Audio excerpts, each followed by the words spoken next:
In today's video, I'm going to show you how to create app folders on your iPhone. The first thing we need to do is to press and hold an application that we want to create a folder for.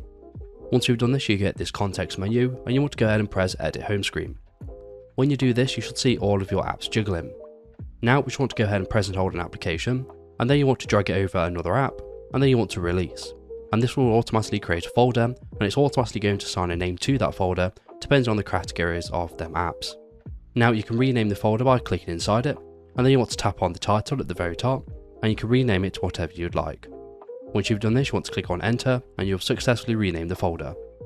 Now if you want to add more apps into this folder, you want to press and hold another app, and then drag it inside of that folder. Now we've created a folder, you want to click on done in the top right hand corner, and you'll successfully created your folder on your iPhone.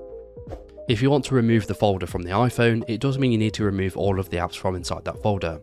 So yet again, you want to press and hold on the folder and click on edit home screen, and then you want to tap inside of the folder and simply drag and drop all of the apps outside of that folder.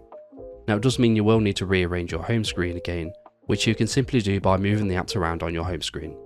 As you can see, the folder has successfully been removed, so you want to click on done in the top right, and now we can go ahead and start using our iPhone just as we normally would. And that's it. So if this video was helpful, please leave a like, and if you have any questions or comments, you can leave them below.